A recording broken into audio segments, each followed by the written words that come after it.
આપ જોઈ રહ્યા છો TV9 હું છું હાર્દિક મોદી। શરૂઆત કરીએ જ્યાં 22 મે થી 1 જૂન વચ્ચે ગુજરાતમાં સંભવિત વાવાઝોડાની આશંકાને પગલે અનેક મહત્વના નિર્ણય લેવામાં આવ્યા છે। સલામતીના ભાગરૂપે તમામ બોટો દરિયામાંથી પરત બોલાવવામાં આવી છે। જામનગરના બેડી બંદરેથી લગભગ 400 બોટો પરત ફરી છે।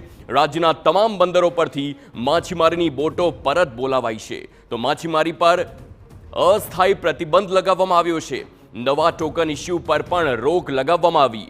બોટો પરત ફરતા માછીમારોને ભારે નુકસાનનો પણ સામનો કરવો પડ્યો છે।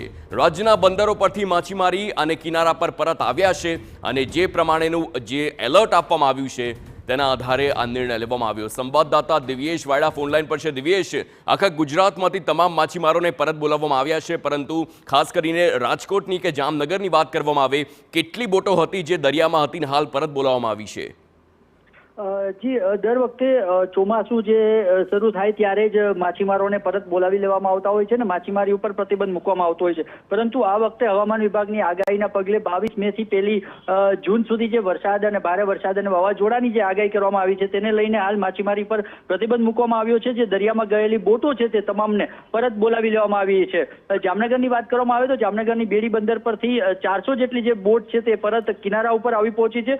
જે જખો નજીક માછીમારી કરી રહી હતી તેવી 10 જેટલી બોટ જખો બંદર ઉપર સલામત બંદર પર લાંગરી દેવામાં આવી છે। આ ઉપરાંત જેટલા પણ ગુજરાતના તમામ બંદરો છે ત્યાં માછીમારોને પરત આવી જવા તેમજ હવે માછીમારી કરવા ન જવા માટેની સૂચનાઓ છે તેમજ નવા ટોકન ઇસ્યુ કરવાનું પણ હાલ તંત્ર દ્વારા રોક મૂકવામાં આવી છે।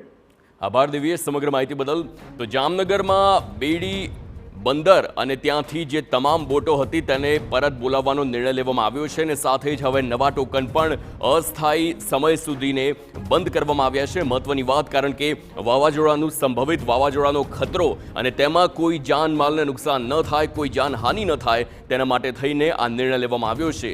સમગ્ર ગુજરાતનો જે આખો 1600 કિલોમીટરનો દરિયાનો આખો પટ્ટો છે તે તમામ પર હાલ માછીમારી માટે પ્રતિબંધ મૂકવામાં આવ્યો।